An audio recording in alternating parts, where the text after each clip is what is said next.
Hello, I'm Gordana. I am a clinical psychologist and integrative psychotherapist, full professor at the University of Zagreb, and a court expert for abused and neglected children. I hope we can hear each other. I would like to see if you can hear me because we had difficulties before. Yes? Good, very well. Great, great. Okay, I'm going to talk about Child and Youth Protection Center of Zagreb, and I'm going to talk how do we meet these 10 standards. When we are talking about our center, we were opened 15 years ago by the end of 2002. And it was the first institution specialized in working with traumatized children.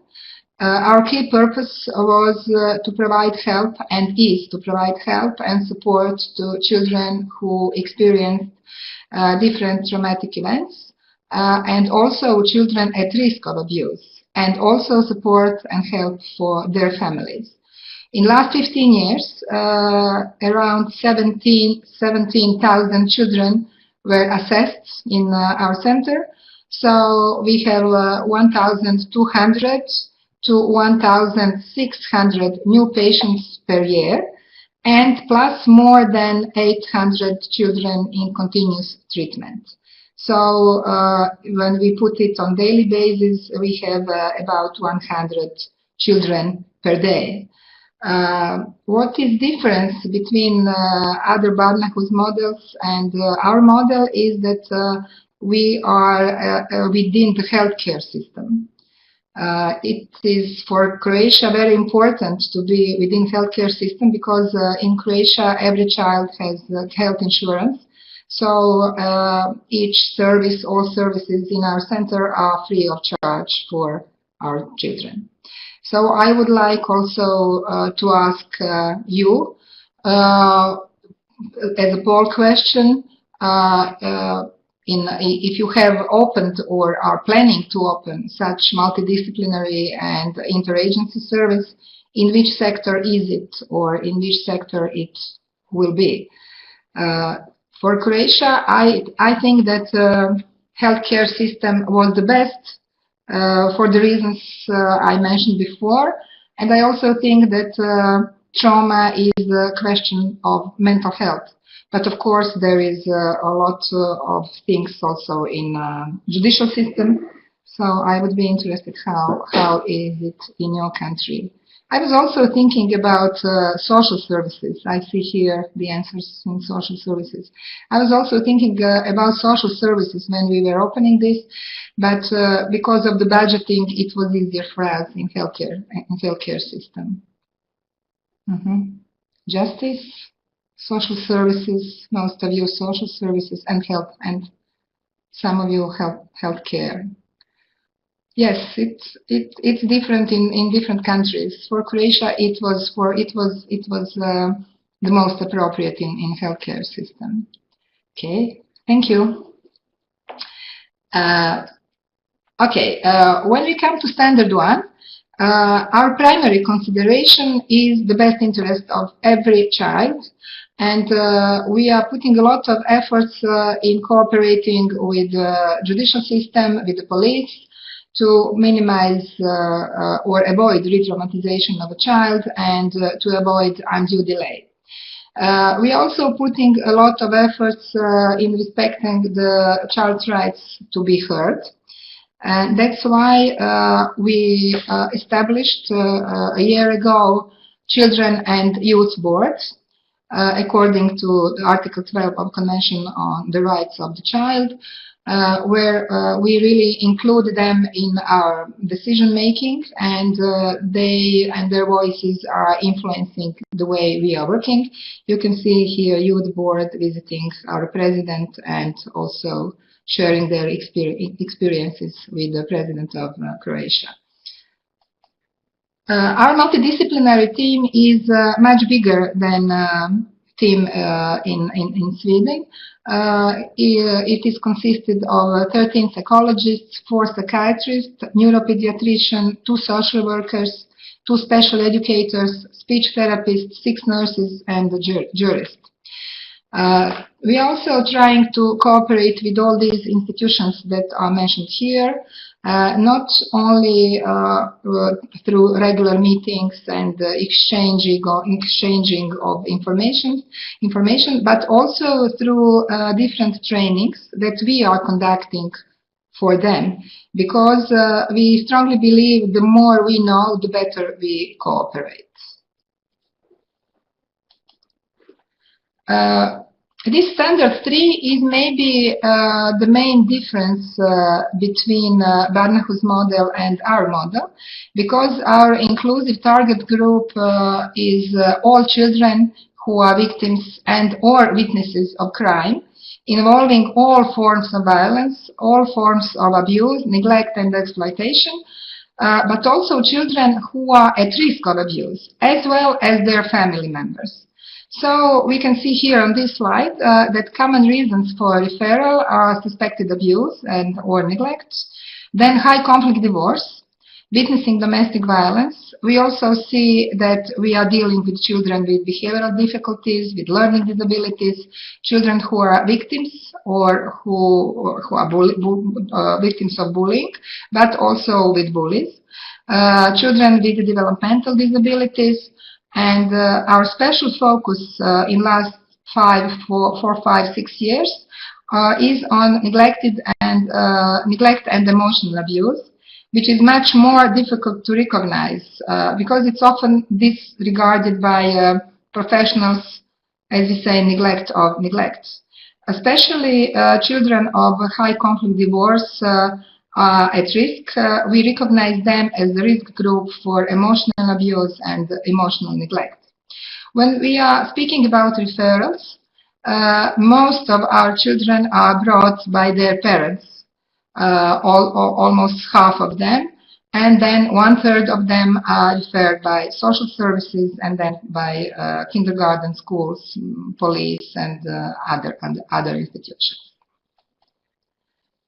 When we come to standard 4, we are really trying to make a child-friendly environment which is accessible and safe for children of all ages and developmental stages, including children with disabilities and with special needs.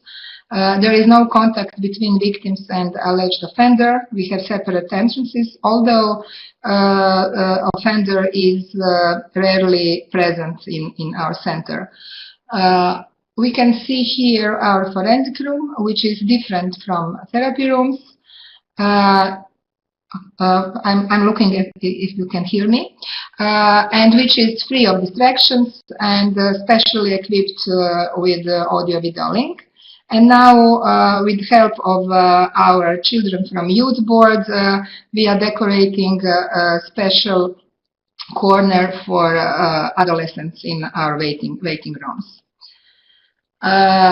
When we come to interagency case management, we actually don't have formalized procedures and routines which are saying that other institutions are legally obliged to involve our center in their work. We have, on state levels, we have different protocols on child abuse, on family violence, on bullying, which everybody is obliged to follow. When we come to our meetings, our multidisciplinary team, we have everyday meetings where we are exchanging information and also deciding which agency we have to include for any child. And we are making joint decisions regarding assessments and treatments on these daily team meetings. Every child is a continuous case tracking. We have medical chart, which is documenting information gathered from other relevant institutions, some medical reports, social services.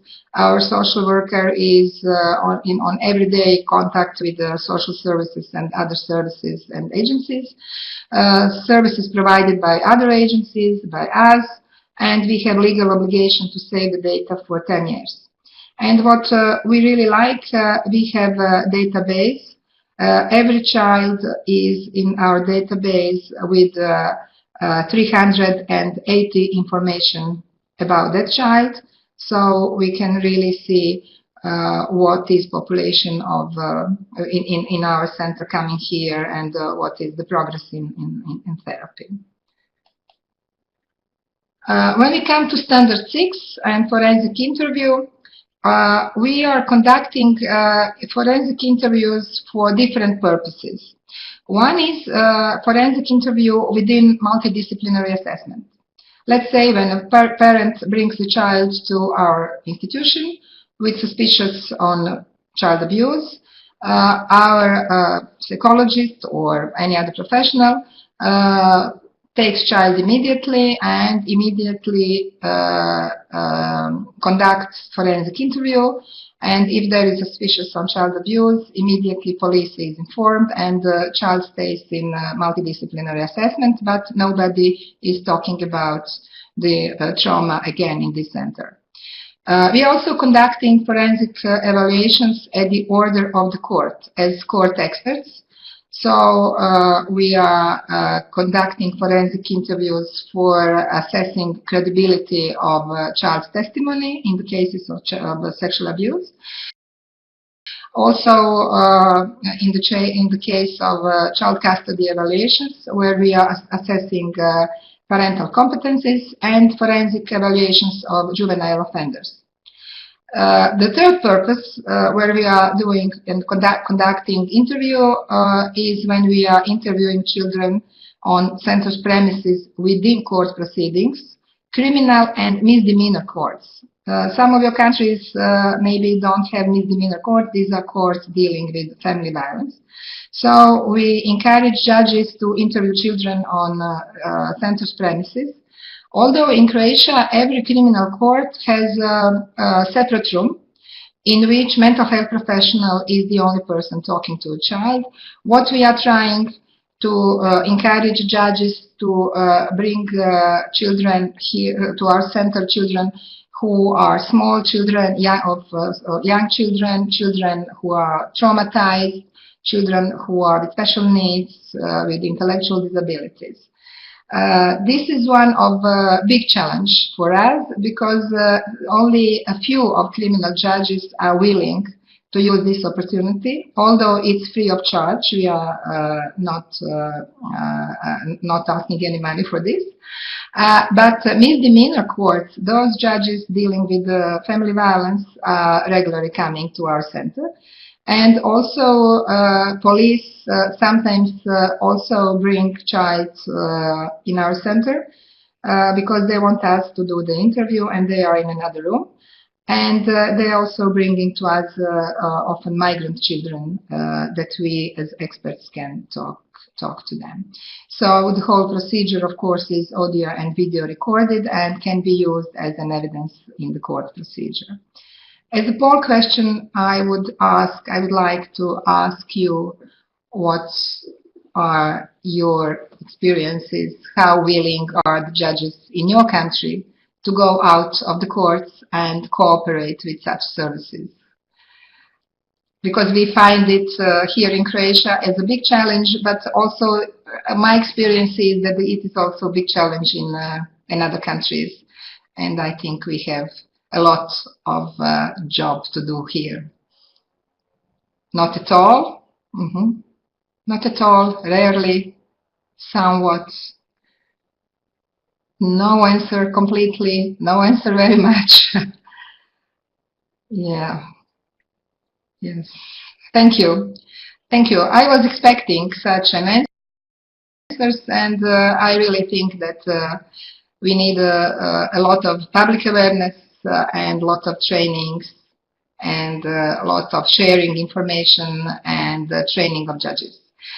Here in Croatia, we did some trainings through Judicial Academy, and we found it very, very useful. Thank you. Okay, standard 7. We have permanently employed neuropediatrician, so not external associates. From the very beginning, from the opening of our center, pediatrician is a regular member of our team who is responsible for medical evaluation and forensic medical evaluations focused on the child's somatic and neurodevelopmental status, and also she is participating in planning of the multidisciplinary assessment, treatment, and also engages in interagency collaboration. When we come to therapeutic services, we are offering a lot of services. First, support and access to information. We are offering crisis support interventions when needed, different forms of treatment, counseling, different forms of psychotherapy, speech-language therapy, and pharmacotherapy, and also follow-up after the treatment is finished. Our staff, each professional in our center is trained in TFCBT, trauma-focused cognitive behavioral therapy. Some of our professionals are Gestalt therapists, some are cognitive behavioral therapists, some psychoanalysts, play therapists, transactional analysis therapists, systemic therapy, educated in systemic therapy. Some of us are integrated therapists. So we have the possibility that the multidisciplinary team develops a treatment plan according to the individual needs of every child. A very important aspect of our work is working with non-abusive parents, because we know, working with children and from our trainings and from our experience, that support from a non-abusive parent is one of the most important predictors of child's adjustment. And I would like to read this letter of a client of mine who very well illustrates how important is parent in our therapy and for the child. This is a letter of a child who, after 2 years after interview, withdraw her statement. And she says, "I want to withdraw my statement because of my mom. They love each other, so I don't want him to go to jail. She called me 100 of times, asking me not to take her husband away from her. Now mom will be happy, and I will be happier for her. It's my fault that he behaves badly towards her. All of it happened, but my mom never believed me, nor did my teacher or anyone else I told. Often I can't sleep at night because my mom doesn't trust me. I feel like I don't have anyone. I want my mom to be happy, then she will love me." So it's very important for us to encourage non-abusive parents from being the non-abusive parent to being a supportive parent, and to help him to identify his protective role. I also want to mention that we have daily hospital last 2 years for very traumatized children, so they are here during the day and having different forms of therapy and having lunch here. And we really like this because we also have therapeutic dogs. We have 5 therapeutic dogs working with abused children and in speech therapy and in daily hospital. Standard 9 is talking about capacity building. So our staff is in continuous training by respected international experts. We had, I know that Iceland and maybe Sweden, I'm not sure, we had the same teacher, Linda Cordisko-Steele, on forensic interviewing. So we are using the same protocol. We also had trainings on therapy with sexually abused children, on trauma work, on trauma-focused cognitive behavioral therapy, and in last couple of years we had a lot of trainings on parental alienation as type of emotional abuse, and now we are preparing training in attachment-based family therapy. And we have also ongoing trainings by the staff, for the staff, and our professionals are encouraged to participate in training, international conferences, as well as postgraduate studies. It's financed by our center. Our staff is also involved in regular supervision. twice per month by external supervisor, and it is mandatory participation, and we really think it's very important because working with the traumatized and abused children makes high risk of vicarious traumatization and burnout for us. Standard 10 is talking about prevention, information sharing, awareness raising, and external competence building. Many of our professionals are teaching on different universities, so we are educational basis, educational center for students of psychology, social work, education and rehabilitation sciences, teachers education, police academy, law. And we did a lot of national trainings in cooperation with relevant ministries for social services, for all schools in Croatia, law enforcement, judicial system, NGOs. We are hosting a lot of international study visits and doing a lot of regional and international trainings. And what we are proud of, that we are cooperating with media in a way that we perceive them as partners in protection of abused children, because they are very important in awareness raising. When you come to preventive activities, we do a lot of trainings and lectures and education in schools, kindergartens, health institutions, NGOs. And when we are talking about NGO, there is an NGO Brave Phone, which is in our premises. Helpline, this is helpline for children, and there are many children who were opening and who were talking about about their abuse first on this helpline. So then we are cooperating with them and taking child into therapy in our center.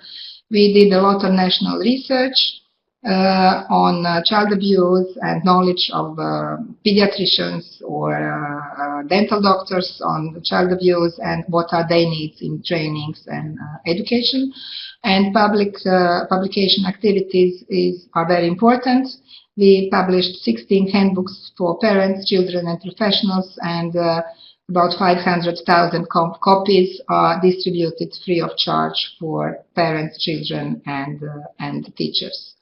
So I would like to finish with final thoughts that the idea is not just to transfer the standards in new settings, but to understand and have a wider picture of the local realities and possibilities, and then to implement the standards into a live entity of the child protection system. Thank you.